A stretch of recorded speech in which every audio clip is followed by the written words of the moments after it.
Assalamualaikum, kali ini di materi PKN kelas 9 minggu ketiga akan dibahas mengenai isi alinea dan pokok-pokok pikiran dalam pembukaan Undang-Undang Dasar Negara Republik Indonesia tahun 1945. Ini merupakan pembahasan yang kelanjutan dari materi sebelumnya. Nah, gitu. Nah, sekarang kita akan mempelajari materi yang ini, tapi sebelumnya jangan lupa untuk di like, komen, dan juga subscribe supaya channel ini dapat berkembang. Oke, kita lanjut ke materinya. Yang dimana ada 3 pembahasan. Yang pertama, makna alinea pembukaan Undang-Undang Dasar 1945, pokok-pokok pikiran dalam pembukaan UUD 1945, dan juga sikap positif terhadap pokok-pokok pikiran dalam pembukaan UUD 1945. Tapi dalam video ini kita akan membahas 2 saja, makna alinea pembukaan UUD 45 dan juga pokok-pokok pikiran dalam pembukaan UUD 1945. Nanti yang sikap positif akan kita bahas selanjutnya. Yang pertama tentang isi dan makna yang terkandung dalam alinea pembukaan UUD 1945. Yang dimana ada alinea pertama yang berisi bahwa sesungguhnya kemerdekaan itu ialah hak segala bangsa, dan oleh sebab itu maka penjajahan atas dunia harus dihapuskan karena tidak sesuai dengan peri kemanusiaan dan peri keadilan. Yang dimana ada makna yang terkandung dalam alinea pertama ini, keteguhan bangsa Indonesia dalam membela kemerdekaan melawan penjajah dalam segala bentuk, pernyataan subjektif bangsa Indonesia untuk menentang dan menghapus penjajahan di atas dunia. Pernyataan objektif bangsa Indonesia bahwa penjajahan itu tidak sesuai dengan peri kemanusiaan dan peri keadilan. Pemerintah Indonesia mendukung kemerdekaan bagi setiap bangsa Indonesia untuk berdiri sendiri. Lalu ada alinea kedua, di mana berisi dan perjuangan pergerakan kemerdekaan Indonesia telah sampai pada saat yang berbahagia dengan selamat sentosa menghantarkan rakyat Indonesia ke depan pintu gerbang kemerdekaan negara Indonesia yang merdeka, bersatu, berdaulat, adil, dan makmur, di mana ada makna yang terkandung antara lain kemerdekaan yang dicapai oleh bangsa Indonesia merupakan hasil perjuangan pergerakan melawan penjajah. Adanya momentum yang harus dimanfaatkan untuk menyatakan kemerdekaan. Lalu bahwa kemerdekaan bukanlah akhir perjuangan, tetapi harus diisi dengan mewujudkan negara Indonesia yang merdeka, bersatu, berdaulat, adil, dan makmur. Lalu ada alinea ketiga yang berisi atas berkat rahmat Allah yang Maha Kuasa dan dengan didorongkan oleh keinginan luhur supaya berkehidupan kebangsaan yang bebas, maka rakyat Indonesia menyatakan dengan ini kemerdekaannya, di mana ada makna yang terkandung antara lain motivasi spiritual yang luhur bahwa kemerdekaan kita adalah berkat rahmat Allah yang Maha Kuasa. Keinginan yang didambakan oleh segenap bangsa Indonesia terhadap suatu kehidupan yang berkesinambungan antara kehidupan material dan spiritual dan kehidupan dunia maupun akhirat. Pernyataan objektif bangsa Indonesia bahwa penjajahan tidak sesuai dengan peri kemanusiaan dan peri keadilan.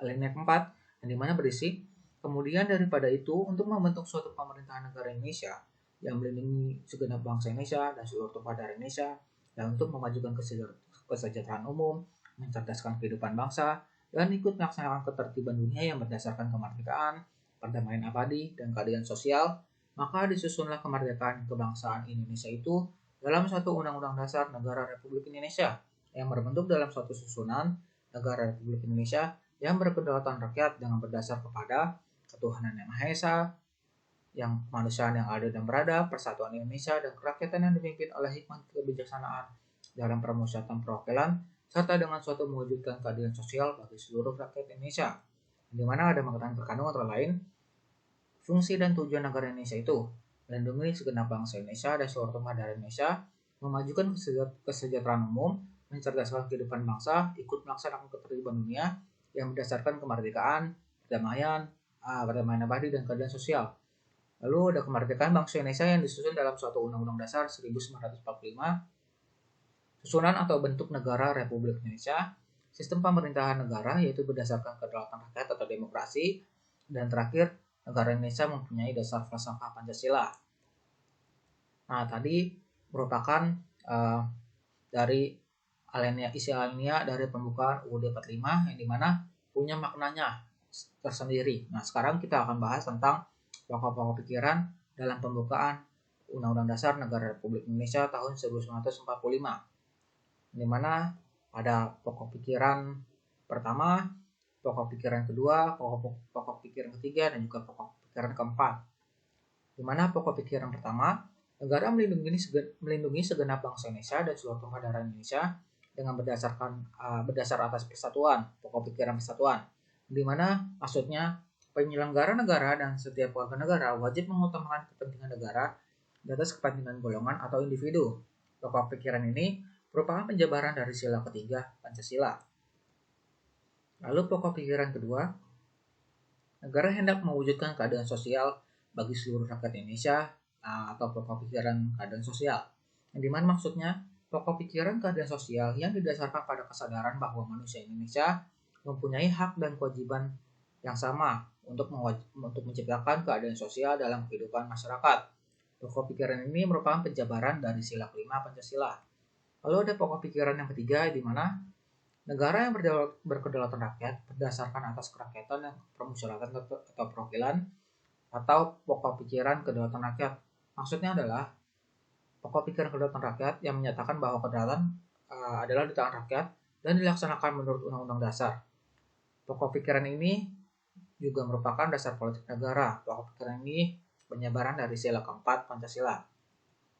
Lalu pokok pikiran keempat, di mana negara berdasarkan atas ketuhanan yang Maha Esa menurut dasar kemanusiaan yang adil dan beradab, pokok pikiran ketuhanan, di mana mengandung makna bahwa Undang-Undang Dasar harus mengandung isi yang mewajibkan pemerintah dan lain-lain penyelenggara negara untuk memelihara budi pekerti luhur dan memegang teguh cita-cita moral rakyat yang luhur. Selain itu, pokok pikiran kemanusiaan yang adil dan beradab mengandung pengertian menjunjung tinggi harkat dan martabat manusia atau nilai kemanusiaan yang luhur. Pokok pikiran keempat ini merupakan dasar moral negara yang pada hakikatnya merupakan suatu penjabaran dari sila pertama dan juga sila kedua dari Pancasila. Nah, tadi merupakan pokok-pokok pikiran dari pembukaan UUD 45, dan kali ini tentang hubungan antara pokok pikiran pembukaan UUD 45 dengan batang tubuh UUD 45. Di mana pokok pikiran pertama, kedua, dan ketiga pembukaan UUD 45 ini merupakan segolongan pernyataan yang tidak mempunyai hubungan kausal organis dengan batang tubuh UUD 45. Lalu pokok pikiran keempat, pembukaan UUD 45 mempunyai hubungan yang bersifat kausal organis dengan batang tubuh UUD 45. Maksud dari kausal organis itu apa? Kausal artinya pembukaan menjadi penyebab keberadaan pasal-pasal Undang-Undang Dasar. Lalu organis berarti satu kesatuan yang tidak terpisahkan antara pembukaan dan batang tubuh Undang-Undang Dasar 1945.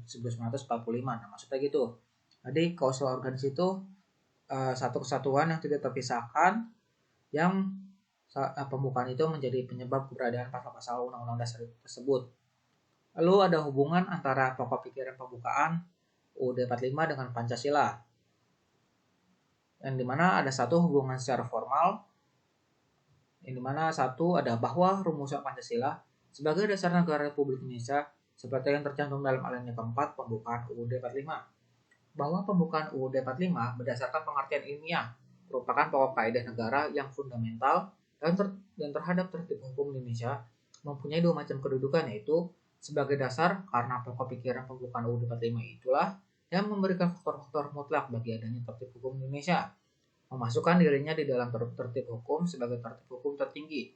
Lalu yang ketiga, bahwa pembukaan UUD 45 itu berkedudukan dan berfungsi selain mukadimah dan juga Undang-Undang Dasar 45 itu dalam kesatuan yang tidak dapat dipisahkan, juga berkedudukan sebagai suatu yang bereksistensi sendiri yang pada hakikatnya kedudukan hukumnya itu berbeda dengan pasal-pasalnya. Karena pembukaan UUD 45 itu yang intinya adalah Pancasila tidak tergantung pada batang tubuh UUD 45 bahkan sebagai sumbernya. Lalu keempat, bahwa Pancasila itu mempunyai hakikat, sifat, kedudukan, dan juga fungsi sebagai pokok kaidah negara yang fundamental yang menjelmakan dirinya itu sebagai dasar kelangsungan hidup negara Republik Indonesia. Dan terakhir, bahwa Pancasila sebagai inti pembukaan UUD 45 ini dengan demikian mempunyai kedudukan yang kuat, tetap, dan juga tidak dapat diubah, serta terlekat pada kelangsungan hidup negara Republik Indonesia. Lalu ada hubungan secara material. Pancasila sebagai sumber tertib hukum adalah tertib hukum Indonesia meliputi sumber nilai, sumber materi, sumber bentuk, dan juga sifat. Selain itu, dalam hubungannya dengan hakikat dan kedudukan pembukaan UUD 45 sebagai pokok kaidah negara yang fundamental, maka sebenarnya secara material itu merupakan suatu esensi atau intisari dari pokok kaidah negara fundamental tersebut, tidak lain adalah Pancasila. Lalu ada hubungan antara pembukaan UUD 45 dengan proklamasi 17 Agustus 1945, di mana disebutkannya kembali kenyataan proklamasi kemerdekaan dalam alinea ketiga pembukaan menunjukkan bahwa proklamasi dan undangan pembukaan merupakan suatu rangkaian tidak dapat dipisahkan.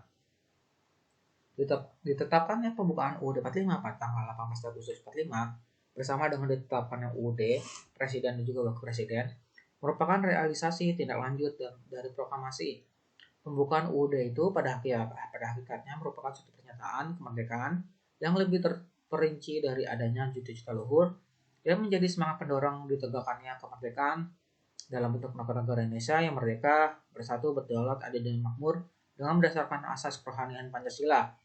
Jadi ada beberapa hubungan antara pembukaan dengan yang lain-lainnya. Yang pertama tadi kita lihat lagi tentang hubungan pokok pikiran pembukaan dengan batang tubuh, yang dimana di pokok pikiran keempat itu adanya hubungan yang bersifat kausal organis, sedangkan kalau di pokok pikiran 1, 2, dan 3 itu tidak ada hubungan kausal organis dengan batang tubuh. Nah itu kata kuncinya di situ.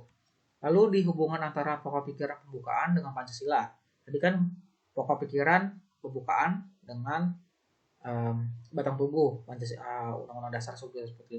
Sekarang pokok pikiran dengan pembukaan dengan Pancasila, yang dimana secara fundamental itu intinya pembukaan itu merupakan Pancasila, jadi tidak bergantung pada batang tubuh, tapi melainkan sebagai sumbernya. Jadi Pancasila itu dan juga pembukaan itu merupakan tertib hukum yang tertinggi, jadi tidak terpengaruh oleh pasal-pasal yang berada di bawahnya kayak gitu.